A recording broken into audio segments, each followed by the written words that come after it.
नमस्कार मंडळी, last blog मध्ये तुम्ही पाहिलं असेल काटागीरची मिसळ खाऊन आता आम्ही पुन्हा एकदा आलो आमच्या गावी म्हणजे धामणीला. चला आता आम्ही चाललोय मी आणि माधुरी मावशीकडे. आणि आता आम्ही चाललोय मावशीकडे आणि फायनली मावशीकडे आलेलो आहे. इकडे बघा आतून आज मेहनत चालली आहे स्वयंपाकासाठी. कहाँ से घूम के आई तुम? आम्ही सांगलीला गेलेलो तिकडून काटागीर मिसळ खाल्ली की अजून पोटात काटाकीरच चाललंय अजून.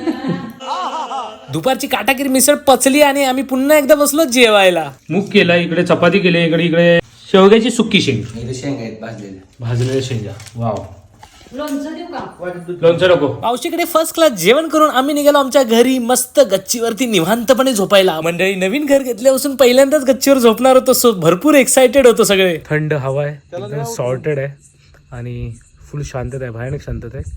भाऊ पण आलेत आपले झोपायला, सो आता मस्त झोपतो. आणि हा ब्लॉग इथे संपूया. ब्लॉग आवडला असेल तर लाईक करायला विसरू नका. जय महाराष्ट्र. पुन्हा भेटूया लवकरच. जय महाराष्ट्र. जय महाराष्ट्र. आणि चंद्राकडे बघता बघता कधी झोप लागली हे कळायलाच नाही. The next day. Good morning मंडळी. आणि इकडे बघा सकाळचं वातावरण. इकडे झोपलेलो काल रात्री आम्ही, सूर्याचं समोरच दर्शन होतं इकडे. वा. आणि मम्मी पण आलेली आहे सकाळी सकाळी आज. Good morning guys. Good morning. काय इकडे पाणी बघायला आलीस की काय? पाणी सकाळी 8 वाजेपर्यंत आज लाईट असते म्हणून पाणी भरून घ्यायचं. अच्छा, या 2 टाक्या भरले की 2-3 दिवस जातात. 2-3 दिवस जातात ना पूर्ण. 2-3 अरे वा. दिवस जातात. बघा हे विहिरीतलं पाणी येतं आमच्या टाकीमध्ये. आणि पाईपलाईन केलेलं डायरेक्ट कनेक्शन विहिरीचं आणलेलं आहे पाणी खालून, त्याच्यामुळे पाण्याचा बिलकुल टेन्शन नाही. आणि इकडे बघा तिकडे विहीर आहे आमची त्या साईडला.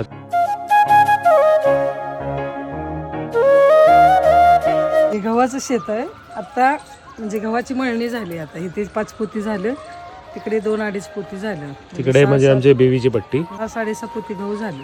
गव्हाचं उत्पन्न यावर्षी भरपूर चांगलं आहे, कारण गेल्या वर्षी पाऊस नव्हता, त्याच्यामुळे ज्वारीचं एकच पीक घेतलं सगळ्यांनी.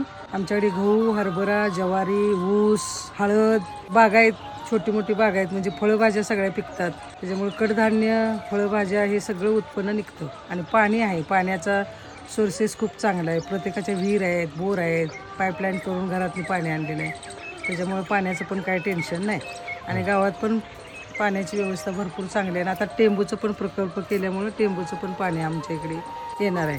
आणि उत्पन्न पण चांगलं निघाले. औंधा गहू या टायमाला सर्वांना भरपूर चांगला झाला आहे. गव्हाच्या नंतर सुद्धा इथून पुढे विहिरीला पाणी असल्यामुळे माणसं बागायत करतात. दोडका, परत शेंग, पावटा, वालपावटा, नारळाची झाडं आहेत तिथे. ती पहिलीच लावलेली आम्ही, बॅक साईडला आहेत.